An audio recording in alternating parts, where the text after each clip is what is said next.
நம் கிராமம். ஒரு அழகான கிராமத்துல ராமையாவும் அவருடைய மனைவியான ரத்னம்மாவும் வாழ்ந்துட்டு இருந்தாங்க. அவங்களுக்கு வயசானாலும் யாரோட துணையும் இல்லாம புருஷ பொண்டாட்டி ஒரு சின்ன குடிசையில வாழ்ந்துகிட்டு இருந்தாங்க. ஒரு நாள் ராமையா தாத்தா ரத்னம்மா பாட்டி கிட்ட, அடியே ரத்னம்மா, எனக்கு என்னமோ மீன் குழம்பு சாப்பிடணும் போல ஆசையா இருக்கு, செஞ்சு கொடுக்கலாம்ல? வீடு போங்குது, காடு வாங்குது, இந்த நேரத்துல இந்த மனுஷனுக்கு மீன் குழம்பு வேணுமாமா. ஏம்மா உண்மைய சொல்லு, உனக்கு சாப்பிடணும் போல இல்ல? சாப்பிடணும் போலதான் இருக்கு. நமக்கு என்ன பிள்ளைங்களா இருக்காங்க, யாரு வாங்கிட்டு வந்து கொடுப்பாங்க? அதுக்கு ஒரு வழி இருக்கு ரத்தனம், நாம வாங்கிட்டு வர வேண்டிய அவசியமே இல்ல. வழியா? ஆமா, நம்ம ஊர்ல இருக்கிற ஆத்துக்கு மீன் பிடிக்க நிறைய பேர் வராங்க இல்லையா? அவங்க எப்படியும் மீன் பிடிச்சி கொண்டு வருவாங்க. அங்கேயே உக்காந்துருந்து ஒரு மீனை கேட்டா கொடுக்க போறாங்க. அதை நாம 2 பேரும் சமைச்சு சாப்பிடலாம். இது நல்ல யோசனை தான். சரி வாங்க, உடனே நாம ஆத்துக்கு போகலாம் அப்படின்னு சொல்லி பாட்டியும் தாத்தாவும் 2 பேருமே ஆத்தங்கரைக்கு நடந்து போனாங்க. அவங்க 2 பேரும் ஆத்தங்கரையோரமா உக்காந்துக்கிட்டு இருந்தாங்க. மீன் பிடிக்கிறதுக்கு யாராவது வருவாங்களா அப்படின்னு காத்துக்கிட்டு இருந்தாங்க. கொஞ்சம் நேரத்துல சீனு கேசவன் 2 பேருமே மீன் பிடிக்கிறதுக்காக தூண்டில் எடுத்துக்கிட்டு ஆத்தங்கரைக்கு வந்தாங்க.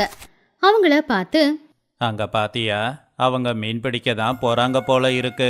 அவங்க திரும்பி வரும்போது ஒரு மீனை கொடுக்க சொல்லி கேட்கலாம்.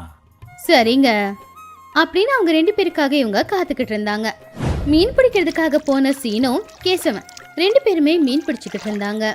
டே கேசவா, சின்ன வயசுல இருந்தே நாம நண்பர்களா இருக்கோம். எனக்கு கல்யாணம் ஆகியும் உன்னோட நட்பை விடல. உனக்கு கல்யாணம் ஆச்சுன்னா என் நட்பை விட்டுடுவியா? என்னடா பேசிக்கிட்டு இருக்க? பொண்டாட்டி வந்தா நண்பனை எதுக்குடா மறக்கணும்? பொண்டாட்டிக்கான இடத்துல பொண்டாட்டி இருப்பா, நண்பனுக்கான இடத்துல நீ இரு. உண்மையாவாடா? கேசவா, தேவையில்லாம யோசிக்காத. முதல்ல மீனை பிடி, நேரமாகுது, வீட்டுக்கு போனோம்ல அப்படின்னு சீனு சொன்னப்போ 2 பேரும் சேர்ந்து மீன் பிடிச்சாங்க. கொஞ்ச நேரத்துல, இன்னைக்கு நிறைய மசாலா போட்டு மீன் குழம்பு வையின்னு என் பொண்டாட்டி கிட்ட சொல்லணும். சரி சொல்லுவ, வா போலாம் அப்படின்னு 2 பேரும் வீட்டுக்கு போகும்போது ஆத்தங்கரையோரமா உட்காந்துட்டு இருந்த தாத்தா பாட்டி இவங்கள பார்த்து, ஏன்பா ஒரு மீனை கொடுத்துட்டு போயேன்ப்பா, நாங்களும் மீன் குழம்பு வச்சுக்கிறோம். ரொம்ப நாளா மீன் குழம்பு சாப்பிடணும்னு ஆசையா இருக்கு. ஒரு மீனை கொடுத்து புண்ணியத்தை சேர்த்துக்கோங்கப்பா அப்படின்னு சொன்னதும், என்ன பாட்டி, இந்த வயசுல இங்க உட்காந்து மீனை கேக்குறீங்க? உங்களுக்குன்னு யாரும் இல்லையா? இல்லப்பா, இருந்தா நாங்க ஏங்க உட்கார போறோம்? அதை கேட்டு கேசவனுக்கு கவலையாயிடுச்சு. உடனே அவன்கிட்ட இருந்த மீன்ல ஒரு மீனை கொடுத்தான். அந்த மீனை வாங்கிக்கிட்டு தாத்தாவும் பாட்டியும், ஐயா நீங்க 2 பேரும் நல்லா இருக்கணும் அப்படின்னு சொல்லி அவங்க 2 பேரும் அங்கிருந்து போயிட்டாங்க. கேசவனும் சீனும் கூட வீட்டுக்கு போயிட்டாங்க. கேசவன் வீட்டுக்கு போய் அவங்க அம்மா கிட்ட, அம்மா இந்த மீன் ரொம்ப நல்லா இருக்கு, இத போட்டு குழம்பு வைமா. சரிடா, ஆனா தினமும் 2-3 மீன் பிடிச்சுக்கிட்டு வரவன் இன்னைக்கு என்னடா ஒரே ஒரு மீனை எடுத்துட்டு வந்திருக்க? ஒன்றும் இல்லைம்மா, வர வழியில் ஒரு வயசான தாத்தா பாட்டி உக்காந்துக்கிட்டு மீனை கேட்டுக்கிட்டு இருந்தாங்களா, பார்க்க பாவமாக இருந்துச்சு, ஒரு மீனை கொடுத்தேன். பரவாயில்லப்பா, அப்படிப்பட்டவங்களுக்கு ஏதாவது தானம் பண்ணா நமக்கு புண்ணியமாவது கிடைக்கும் அப்படின்னு சொல்லி அம்மா எழுந்திருச்சு சமைக்க போயிட்டாங்க. தாத்தா பாட்டி 2 பேரும் வீட்டுக்கு போனதுக்கு அப்புறமா பாட்டி மீனை கழுவி அதை வச்சு சமைக்கவும் ஆரம்பிச்சாங்க. யோ, மீன் குழம்பு தயாராயிடுச்சு, வாயா சாப்பிடுவ? இதோ வரேன், எனக்கு ரொம்ப பசி எடுக்குது. பசிக்கும், மீன் குழம்பாச்சே, இதே காய்கறி குழம்பு வச்சு சாப்பிடுங்கன்னு கூப்பிட்டா இவ்வளவு சீக்கிரம் வருவியா நீ? மீன் குழம்புக்கு வேற எதுனா ஈடாகுமா? சரி குழம்ப ஊத்து. அப்படி 2 பேரும் சாப்பாடு எடுத்து வச்சுக்கிட்டு குழம்பூத்தி சாப்பிட ஆரம்பிச்சாங்க. அப்பாடா, எவ்வளோ சுவையா இருக்கு. மீன் குழம்பு வைக்கிறதுல உன்னை மிஞ்ச ஆளே இல்ல. பாராட்டினது போதும், சாப்பிடும்போது பேசாதீங்க, முள்ளு தொண்டையில மாட்டிக்கும். எனக்கு தெரியும் எதை எப்படி சாப்பிடணும்னு. அப்படி அன்னைக்கு 2 பேரும் வயிறார சாப்பாடு சாப்பிட்டாங்க. ரத்தனம், இன்னைக்கு நல்ல சாப்பாடு சாப்பிட்டுட்டேன். கொஞ்ச நேரம் படுத்து தூங்கினா சந்தோஷமா இருக்கும். ஆமாங்க, நானும் வயிறார சாப்பிட்டேன். சரி வாங்க, நேரமாகுது, போய் படுத்து தூங்கலாம் அப்படின்னு 2 பேரும் போய் படுத்து தூங்குனாங்க. அடுத்த நாள் காலையில ரத்னம்மா எழுந்திருச்சு வீட்டு வாசல பெருக்கிக்கிட்டு இருக்கும்போது, ஏயா கொஞ்சம் பம்பு செட்டுக்கிட்ட போய் குடிக்கிறதுக்கு தண்ணி எடுத்துட்டு வா, வீட்டுல தண்ணி இல்ல அப்படின்னு சொன்னப்போ ராமையா சரி இதோ போறேன் அப்படின்னு குடத்தை எடுத்துக்கிட்டு பம்பு செட்டுக்கிட்ட போனாரு. அவரு போனதுக்கு அப்புறமா பாட்டி வீட்டு வாசல் எல்லாத்தையுமே பெருக்குனாங்க. கொஞ்ச நேரத்துல தாத்தா தண்ணி எடுத்துக்கிட்டு வீட்டுக்கும் வந்துட்டாரு. ஏயா, எனக்கு மறுபடியும் மீன் குழம்பு சாப்பிடணும் போலவே இருக்கு. எனக்கும் தான் ரத்தனம். சரி வா, ஆத்துக்கிட்ட நேத்து மாதிரியே போவோம். யாராவது மீன் பிடிக்கிறவங்க பாவப்பட்டு ஒரு மீன் கொடுக்க மாட்டாங்களா? வா. அப்படின்னு சொல்லி கிளம்புனாங்க. இந்த பக்கம் சீனு மீன் பிடிக்கிறதுக்கு போகும்போது சீனையாவோட மனைவியான லக்ஷ்மி இப்படி சொன்னா. ஏங்க, இன்னைக்கு நம்ம வீட்டுக்கு சொந்தக்காரங்க வராங்க, கொஞ்சம் அதிகமா மீன் பிடிச்சிட்டு வாங்க. ஆத்துல நான் மட்டுமா மீன் பிடிச்சிக்கிட்டு இருக்கேன்? என்ன மாதிரி நிறைய பேர் மீன் பிடிக்கிறாங்கல்ல, எவ்வளோ கிடைக்குதோ கொண்டு வரேன். அப்படின்னு ஆத்துக்கு போய்கிட்டு இருக்கும்போது வழியில கேசவன் சீனையாவை பார்த்தான். டே, உன்னை பார்க்க தான் வீட்டுக்கு வந்துக்கிட்டு இருந்தேன். நல்ல வேலையா நீயே எதிர்க்க வந்துட்ட. சரி வா, ஆத்துக்கு போலாம். ஏற்கனவே நிறைய பேர் வந்து மீன் பிடிச்சிக்கிட்டு இருக்காங்க. அப்படின்னு சொல்லி 2 பேருமே மீன் பிடிக்கிறதுக்காக போனாங்க. கொஞ்ச நேரம் மீன் பிடிக்கும்போது சீனுவுக்கு கொஞ்சம் மீனுங்க கிடைச்சது. ஆனா கேசவனுக்கு மீனுங்க கிடைக்கல. நேரமானதுனால வீட்டுக்கு போலான்னு 2 பேரும் கிளம்புனாங்க. அப்ப ஆத்தங்கரையோரமா அந்த தாத்தா பாட்டி உக்காந்துக்கிட்டு இருந்தாங்க. அவங்கள பார்த்து, ஏன்பா ஒரு மீனை கொடுப்பா, உனக்கு புண்ணியமா போகும். டேய் சீனு, அந்த தாத்தாவுக்கு ஒரு மீனை கொடுடா. என்கிட்ட இருந்தா கொடுத்துருப்பேன். ஆனா எனக்கு தான் மீனே கிடைக்கலையே. என்னடா சொல்லிக்கிட்டு இருக்க? ஒரு நாள்னா கொடுக்கலாம், தினமுமா கொடுக்க முடியும்? எங்க வீட்டுக்கு சொந்தக்காரங்க வராங்க, என்னால தர முடியாது. என்னடா இப்படி பேசிக்கிட்டு இருக்க? மனுஷங்களுக்கு மனுஷங்க உதவி செய்ய தானே கடவுள் நம்ம எல்லாரையும் படைச்சிருக்காரு. நீ சும்மா இருடா. உன் பேச்ச நான் கேட்கணுமா என்ன? கல்யாணம் ஆனாதானே குடும்பம்னா என்னன்னு தெரியறதுக்கு. ஒத்த ஆளு தானே, உனக்கு குடும்பத்தை பத்தி என்ன தெரியும்? அதை கேட்டதும் அந்த தாத்தா பாட்டி ரொம்ப வருத்தப்பட்டாங்க.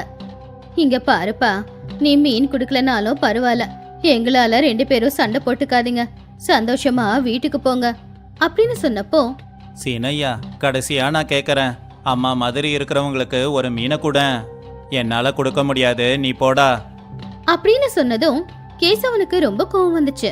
சி, இப்படிப்பட்டவன் கூடவா இத்தனை நாளா நான் நட்பா பழகிக்கிட்டு இருந்தேன். நீ இப்படிப்பட்டவனு தெரிஞ்சா உன் கூட நான் சேர்ந்து இருக்க மாட்டேன் அப்படின்னு சொல்லி திட்டி பக்கத்துல ஒருத்தங்க மீன் பிடிச்சுக்கிட்டு போகும்போது அவங்க கிட்ட இருந்து ஒரு மீனை கேட்டு அந்த தாத்தா கிட்ட மீன் கொடுத்தான். அந்த தாத்தாவும் பாட்டி மீன் எடுத்துக்கிட்டு போயிட்டாங்க. பாத்தியா, அவங்க யாருன்னு கூட எனக்கு தெரியாது. ஆனா உதவின்னு கேட்டப்போ உதவி செஞ்சாங்க. நீயும் இருக்கியே, எதுக்காக? இப்படிப்பட்ட சுயநலவாதிக்கு நண்பனா இருக்கிறத விட சும்மா இருக்கலாம். போடா போ, நானும் அதைத்தான் நினைக்கிறேன். உன்ன மாதிரி ஒருத்தன் கூட நண்பனா இருக்கிறதுக்கு நானும் சும்மாவே இருந்துப்பேன் அப்படின்னு சொல்லி நண்பர்கள் 2 பேரும் பிரிஞ்சு தனித்தனியா வீட்டுக்கு போயிட்டாங்க. அடுத்த நாள் பயங்கரமா மழை பெய்ய ஆரம்பிச்சுது. அந்த மழையினாலேயே ராமைய தாத்தாவுக்கு மறுபடியும் மீன் குழம்பு சாப்பிடணும் போல இருந்துச்சு. உடனே தாத்தா பாட்டி 2 பேரும் தலையில ஒரு கோழி பைய போட்டுக்கிட்டு ஆத்தங்கரையில மீன் கேட்கறதுக்காக போனாங்க. அவங்க 2 பேரும் யாராவது மீன் பிடிச்சிட்டு வருவாங்களான்னு காத்துக்கிட்டு இருக்கும்போது தனித்தனியா சீனு கேசவன் 2 பேரும் மீன் பிடிக்கிறதுக்காக அங்க வந்தாங்க. அவங்கள பார்த்து, யோ பாத்தியா, உயிர் நண்பர்களா இருந்தவங்க இன்னைக்கு தனித்தனியா மீன் பிடிக்க வந்திருக்காங்க. இது எல்லாத்துக்கும் காரணம் நாம தானே. ஆமா ரத்தனம், ஆனா என்ன பண்றது அப்படின்னு பேசிக்கிட்டு இருந்தாங்க. கொஞ்ச நேரத்துல கேசவனும் சீனும் தனித்தனியா போய் மீன் பிடிச்சிட்டு வீட்டுக்கு போகும்போது சீனு பின்னாடி திரும்பி பார்த்து அந்த தாத்தா பாட்டி கையில ஒரு மீனை கொடுத்தான். ஏன்பா, உங்ககிட்ட இருந்து எனக்கு மீன் வேணாம்ப்பா. நல்ல நண்பர்களா இருந்த நீங்க எங்களால தான் பிரிஞ்சிட்டீங்க. அந்த வழியை தான்ப்பா எங்களால தாங்கிக்கவே முடியல அப்படின்னு சொன்னப்போ அதை எல்லாத்தையும் கேட்டுக்கிட்டு இருந்த கேசவனும் அமைதியா பார்த்துக்கிட்டு இருந்தான். ஐயோ, அப்படி சொல்லாதீங்க ஐயா. நீங்க எனக்கு அப்பா மாதிரி. அன்னைக்கு நான் ஏதோ ஒரு யோசனையில இருந்தேன், அதனால வாய்க்கு வந்தபடியெல்லாம் பேசிட்டேன். என்னை மன்னிச்சிடுங்க. வீட்டுக்கு போய் நான் யோசிச்சு பார்த்தப்பதான் நான் பண்ணது தப்புன்னு தெரிய வந்துச்சு. இன்னைக்கு நீங்க இந்த மீனை வாங்கலன்னா நான் இன்னும் வருத்தப்படுவேன். அப்படி சொல்லாதப்பா. சரி, நான் கவலைப்படக்கூடாதுன்னா ஒரு மீனை வாங்கிக்கோங்க. தினமும் இதே மாதிரி ஒரு மீனை கொடுக்குறேன். நீங்க அதை மறுக்காம வாங்கிக்கணும், சரியா? ரொம்ப நன்றிப்பா, நாங்க வரோம் அப்படின்னு சொல்லி அவங்க அந்த மீனை எடுத்துக்கிட்டு வீட்டுக்கு போயிட்டாங்க. அப்போ சீனு வீட்டுக்கு போகும்போது, ஏண்டா நீ இவ்வளோ நல்ல மனசுக்காரனா இருக்க, அன்னைக்கு ஏண்டா அவ்வளோ கோவமா பேசுன? அன்னைக்கு என் பொண்டாட்டி வீட்டுக்கு சொந்தக்காரங்க வராங்க, நிறைய மீன் கொண்டு வாங்கன்னு சொன்னா. அன்னைக்கு நான் மீனை கொடுத்துருந்தா நான் எங்கே போய் மீன் வாங்குறது? அதாண்டா அன்னைக்கு அப்படி பேசிட்டேன். என்னை மன்னிச்சிட்டேன். உன்னை கூட நான் அன்னைக்கு தப்பாக பேசிட்டேன். டேய், நமக்குள்ளே எதுக்குடா மன்னிப்பெல்லாம்? வா வீட்டுக்கு போகலாம். அப்படி சந்தோஷமா நண்பர்கள் 2 பேருமே வீட்டுக்கு போனாங்க. இந்த கதையில இருக்கிற நீதி என்னன்னா, நட்பு விலை மதிக்க முடியாத ஒரு பரிசு. அது இருக்கிறவங்களுக்கு மட்டும்தான் தெரியும். சீனையா அன்னைக்கு மீன் விஷயத்துல அந்த தாத்தா பாட்டி கிட்ட தப்பா நடந்துக்கிட்டாலும் வீட்டுக்கு போனதுக்கு அப்புறமா அவன் செஞ்சத தப்பு அப்படின்னு புரிஞ்சுக்கிட்டு அந்த தாத்தா பாட்டிக்கு மீன் கொடுத்தது மட்டும் இல்லாம தன் நண்பன் கிட்ட போய் மன்னிப்பும் கேட்டான். தப்பு பண்றது சுலபந்தான், ஆனா அதை ஒத்துக்கிறது ரொம்ப கஷ்டம். ஆனா சீனையா அவன் செஞ்ச தப்ப தெரிஞ்சுக்கிட்டு அவனுடைய நண்பன் கிட்ட போய் மன்னிப்பு கேட்டான். நல்ல நண்பர்கள்னா இப்படிதான் இருப்பாங்க அப்படின்னு இந்த கதை நமக்கு தெரியப்படுத்துது. சிவலிங்கபுரம் அப்படிங்கிற ஊர்ல ஜனங்க எல்லாரும் ஒவ்வொரு வருஷமும் வீட்டோட கூரையில தான் உட்காந்து சமைச்சு சாப்பிடுவாங்க. அவங்க எல்லாரும் எதுக்காக இப்படி வித்தியாசமா நடந்துக்கிறாங்க, இது என்ன அவங்க ஊரோட வழக்கமா அப்படிங்கறத இந்த கதை மூலமா நாம தெரிஞ்சுக்கலாம். ஒரு நாள் ஜமீன்தாரான சிவசங்கர் ஐயா வீட்டு வேலைக்காரங்கிட்ட, ரங்கையா, என் புள்ள இன்னும் 2 நாள்ல நம்ம ஊருக்கு வந்துடுவான். அவன் ஊருக்கு வந்ததுக்கு அப்புறமா அவனுக்கு எந்த குறையும் இல்லாம பார்த்துக்க வேண்டிய கடமை உன்கிட்ட இருக்கு. சரிங்க ஐயா. எதுக்கு சொல்றேன்னா, அவன் பிறந்ததுல இருந்தே பட்டணத்திலேயே இருந்து பழகிட்டான். அங்கேயே படிக்கிறான் இல்லையா. பல வருஷத்துக்கு அப்புறமா தான் நம்ம ஊருக்கே வரான். நீங்க கவலைப்படாதீங்க ஐயா. சின்ன ஐயாவை நானே கூட இருந்து எந்த குறையும் இல்லாம பார்த்துக்கிறேன். சரி சரி, வா வயலுக்கு போகலாம். வயலுக்கு போய் 2 நாள் ஆயிடுச்சுல்ல அப்படின்னு சொல்லி ஜமீன்தார் ரங்கையாவை கூடவே கூட்டிக்கிட்டு வயலுக்கு போனாரு. அப்போ வயல் எல்லாத்தையுமே பார்த்து, ரங்கையா, வயலை பார்க்க நல்லா தான் இருக்கு. பூச்சி பொட்டு கூட எதுவும் இல்லையே. இந்த வருஷம் விளைச்சல் நல்லா வரும்னு நினைக்கிறேன். ஆமாங்க ஐயா, விளையிற விளைச்சலை பார்த்தா 1 ஏக்கருக்கு 2 மூட்டை கூடவே கிடைக்கும்னு நினைக்கிறேன். எல்லாம் கடவுளோட கருணை தாண்டா. சரி வா, வீட்டுக்கு போகலாம் அப்படின்னு 2 பேரும் வீட்டுக்கு கிளம்பிட்டாங்க. அடுத்த நாள் காலையில ஜமீன்தாருடைய பிள்ளையான குமார் வீட்டுக்கு வந்தான்.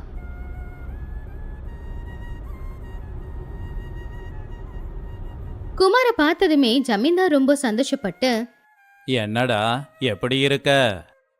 நல்லா இருக்கேன்ப்பா. நீங்க இருக்கும்போது எனக்கு என்னப்பா குறை? நல்லா தான்ப்பா இருக்கேன். ஆமா, நீங்க எப்படி இருக்கீங்க? நல்லா இருக்கேன்டா. சரி, உங்க அம்மா உனக்காக பலவிதமான பலகாரங்களை செஞ்சுக்கிட்டு இருக்கா, உள்ள போ அப்படின்னு சொன்னதும் குமார் வீட்டுக்குள்ள போனான். அம்மா. வாப்பா, எப்ப வந்த? இப்பதான் இந்த அம்மாவோட ஞாபகம் வந்துச்சு அவனுக்கு. சரி சரி, உனக்காக முறுக்கு சுட்டு வச்சிருக்க, சாப்பிடு அப்படின்னு கொடுத்தாங்க. ரொம்ப சுவையா இருக்குமா. என்ன இருந்தாலும் அம்மா சாப்பாடு அம்மா சாப்பாடு தான். சரிப்பா, முறுக்கு சாப்பிட்டியா? போய் நல்லா குளிச்சுட்டு கொஞ்ச நேரம் படுத்து ஓய்விடு. ரொம்ப தூரத்துல இருந்து வந்திருக்கல, நாட்டுக்கோழி அடிக்க சொல்லியிருக்கேன். நீ எந்திரிக்கிறதுக்கு முன்னாடி நாட்டுக்கோழி குழம்பு வச்சு கொடுக்குறேன். சரிம்மா அப்படின்னு சொல்லி வீட்டுக்குள்ள போனான். கொஞ்ச நேரத்துக்கு அப்புறமா அம்மா செஞ்ச சாப்பாடை சாப்பிட்டு, அம்மா, நான் போய் என் நண்பனை பார்த்துட்டு வரேம்மா. அவனை பார்த்தே பல வருஷம் ஆயிடுச்சு. அவன் கூட சரியா பேசுறது கூட இல்ல. நான் போய் பார்த்துட்டு வரேன். இன்னைக்கு தானப்பா வந்த, அதுக்குள்ள எதுக்கு வெளியில போற? நாளைக்கு போலாம்ப்பா உடனே பார்த்துட்டு திரும்ப வரேம்மா அப்படின்னு அவனுடைய நண்பனை பார்க்க போனா குமார். குமார் அவனுடைய நண்பனை பார்த்து, ரமேஷ், எப்படி இருக்க? என்ன வேலைடா பார்த்துக்கிட்டு இருக்க? என்ன வேலைடா பார்க்க போறேன்? விவசாயம்தான். உன்னை உங்க அப்பா பட்டணத்துக்கு அனுப்புன கொஞ்ச நாள்லயே எங்க அப்பா இறந்து போயிட்டாரு. வீட்டை பார்த்துக்க வேற ஆள் இல்லை. அதனால நானே விவசாயமும் பண்ண ஆரம்பிச்சு அப்புறம் கல்யாணம் கூட ஆயிடுச்சுடா. இப்ப எனக்கு 8 வயசுல ஒரு புள்ளையும் இருக்கான். டே, கல்யாணம் பண்ணிக்கிட்டியா? சொல்லவே இல்லை. சரி வா, வீட்டுக்கு போய் தங்கச்சியும் உன் புள்ளையும் பார்க்கலாம். அட, அதுல என்ன இருக்கு? சரி வா போலாம் அப்படின்னு 2 பேரும் கிளம்புனாங்க. வீட்டுக்கு போனதுக்கு அப்புறமா குமார் ரமேஷோட வீட்டோட நிலைமைய பார்த்து, டே ரமேஷ், இவ்வளோ சின்ன வீட்டில் எப்படிடா வாழ்றீங்க? வேற வழி இல்லடா. கல்யாணம் பண்ணி பொண்டாட்டி புள்ளன்னு ஆனதுக்கப்புறம் வர வருமானம் செலவுக்கே சரியா போயிடும். அதுக்குள்ள ரமேஷோட பொண்டாட்டி அங்க வந்தா. அவ வந்ததும், ராதா, இவன் என் பாலிய சிநேகிதன். பட்டணத்துக்கு போய் தங்கி அங்கேயே படிச்சுக்கிட்டு இருந்தான். இப்பதான் ரொம்ப வருஷம் கழிச்சு நம்ம ஊருக்கு வந்திருக்கான். வணக்கங்கண்ண, நல்லா இருக்கீங்களா? நல்லா இருக்கம்மா. ஆமா, உன் புள்ளைய காணுமே, அவன் எங்கடா?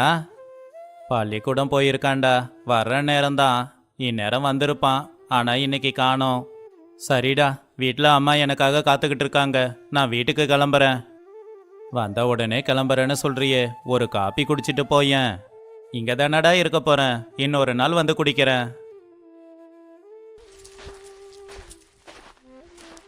இப்படி இருக்கும்போது அந்த ஊர்ல மழை பெய்ய ஆரம்பிச்சுது. தொடர்ந்து மழை பெஞ்சுக்கிட்டே இருக்கிறதுனால அந்த ஊருக்குள்ள வெள்ளம் வந்துருச்சு. வீடெல்லாமே பாதி தண்ணியில முழுகி போச்சு. அந்த வெள்ள நீரால கிராமத்து ஜனங்க எல்லாருமே கஷ்டத்தை அனுபவிச்சுக்கிட்டு இருந்தாங்க. அதனால ஊர் ஜனங்க எல்லாருமே ஒரு நாள் ஜமீன்தார பாக்குறதுக்காக போனாங்க. அங்க ஜமீன்தார் கிட்ட, ஐயா, வெள்ளத்துல விளைஞ்ச விளைச்சல் எல்லாமே அடிச்சுக்கிட்டு போயிடுச்சு. அது ஒரு பக்கம்னா இன்னொரு பக்கம் வீட்டுக்குள்ள தண்ணி வர்றதால ரொம்ப கஷ்டமா இருக்கு. பூச்சி பொட்டெல்லாம் வீட்டுக்குள்ள வருது. பயமா இருக்குங்க ஐயா. ஏன் எல்லாரும் இவ்வளவு பயப்படுறீங்க? பயப்படாம எப்படிங்க ஐயா இருக்க சொல்றீங்க? நீங்க இருக்கிறது பெரிய பங்களா வீடு. உங்களுக்கு எந்த பிரச்சனையும் இல்லை. ஆனா எங்களுக்கு அப்படி இல்லை. நாங்க வேற ஊருக்கு போலான்னு இருக்கோம். உங்ககிட்ட சொல்லிட்டு போலான்னு தான் வந்தோம். இதை எல்லாத்தையும் கேட்டுக்கிட்டு இருந்த குமார், இது நல்ல யோசனை தான். இந்த கிராமம் இப்படி இருக்குன்னு தெரிஞ்சுதான் நான் இத்தனை நாளா இங்க வரல. தப்பு குமாரு, இதுல தப்பு என்னடா இருக்கு? நம்ம உயிருக்கே ஒரு பிரச்சனைனா பக்கத்து ஊருக்கு போய் உயிரை காப்பாத்திக்கிறதுல என்ன தப்பு? நான் அதை தப்புன்னு சொல்லல. பிறந்த ஊரை விட்டுட்டு இன்னொரு ஊருக்கு போறது பெத்த தாயையே விட்டுட்டு போற மாதிரி இல்லையா? இந்த பிரச்சனைக்கெல்லாம் ஒரு வழியை கண்டுபிடிக்கணுமே தவிர போறது சரியில்லை. அதை கேட்டு ஜமீன்தார், ஆமா, ரமேஷ் சின்னவனா இருந்தாலும் சொல்றது சரிதான். இந்த வெள்ளத்துல இருந்து எப்படி தப்பிக்கிறது அப்படின்னு யோசிக்கும் போது, ஐயா, என்கிட்ட ஒரு யோசனை இருக்குங்க. சொல்லு ரமேஷ். எங்கேயோ போய் கஷ்டப்பட்டு வாழ்றத விட பேசாம தண்ணி வர்ற சமயத்துல நம்ம வீட்டு கூரை மேலேயே வாழ்ந்தா பிரச்சனை இருக்காதுல்ல? யோசனை எல்லாம் சரிதான். ஆனா சின்ன பசங்க வயசானவங்கெல்லாம் இருக்காங்க இல்லையா? அவங்க எப்படி கூரை மேலே ஏறுவாங்க? அதுல என்னங்கய்யா இருக்கு? மரத்தை வெட்டி ஏணியை தயார் பண்ணிக்கிட்டா கூரை மேலே ஏறி போயிடலாம். அப்புறம் தேவையான பொருளுங்களை கூரை மேலே வச்சுக்கிட்டா பிரச்சனை எதுவும் இருக்காது. இந்த மழை காலம் முடிகிற வரைக்குமாவது நாம இப்படி சமாளிக்கலாங்க ஐயா. ரமேஷ், நீ சொன்னது உண்மையிலேயே நல்ல யோசனை. உடனே காட்டுக்கு போய் மரத்தை வெட்டிட்டு வந்து ஏணிகளை தயார் பண்ணுங்க அப்படின்னு சொன்னதும் அந்த ஊஜனுங்க எல்லாரும் காட்டுக்கு போய் விறகு வெட்டி எடுத்துட்டு வந்து அதை வச்சு ஏணிகளை தயார் பண்ணி அவங்க வீட்டு கூரை மேல ஏறி உக்காந்து அங்கேயே அவங்க வாழ்க்கைய வாழ ஆரம்பிச்சாங்க. அடடா, எவ்வளோ நல்லா இருக்கு. நாம எல்லாரும் வேற ஊருக்கு போயிருந்தா ரொம்ப கஷ்டப்பட்டிருப்போம். ரமேஷோட யோசனை நல்லா தான் இருக்கு. ஆமாயா, வேற ஊருக்கு போய் எங்க வாழ்றதான் அப்படின்னு நினைச்சாங்க. அன்னையில இருந்து அந்த ஊருக்காரங்க எல்லாரும் மழை வந்தா வீட்டு கூரை மேல ஏறி உக்காந்துக்கிட்டு அங்கேயே சமைச்சு அங்கேயே சாப்பிட்டு தூங்கிக்கிட்டு இருந்தாங்க. அப்படியே அக்கத்து பக்கத்து வீட்டுக்காரங்க கிட்ட பேசிக்கிட்டு நேரத்தை போக்கிக்கிட்டு இருந்தாங்க. அப்படியே வேலைக்கு போற கிராமத்து ஜனங்க எல்லாருமே அவங்க பக்கத்து ஊருக்கு போறதுக்கு சின்ன சின்னதா பரிசலை தயார் பண்ணி அந்த பரிசல் உதவி மூலமா அவங்க போக வேண்டிய இடத்துக்கு போய்கிட்டு இருந்தாங்க. இதுதாங்க இந்த ஊஜனங்க வீட்டு கூரை மேல வாழ்றதுக்கான காரணம். இந்த கதையில இருக்கிற நீதி என்னன்னா, ஒரு ஊர்லயோ கிராமத்திலயோ ஏதோ ஒரு பிரச்சனை வந்துச்சு அப்படின்னா அந்த பிரச்சனையை போக்குறதுக்கான வழி தேடணுமே ஒழிய அந்த கிராமத்தை விட்டே போயிடக்கூடாது. அப்படி நம்ம சொந்த ஊரை விட்டு இன்னொரு ஊருக்கு போனோம்னா அங்க நாம கஷ்டப்பட வேண்டியதா இருக்கும். முடிஞ்ச வரைக்கும் சொந்த ஊர்ல இருக்கிற பிரச்சனைகளை சரி பண்ணிக்கிட்டு அங்கேயே நாம கஷ்டப்பட்டு வாழ்ந்தோம்னா சந்தோஷமா வாழலாம்.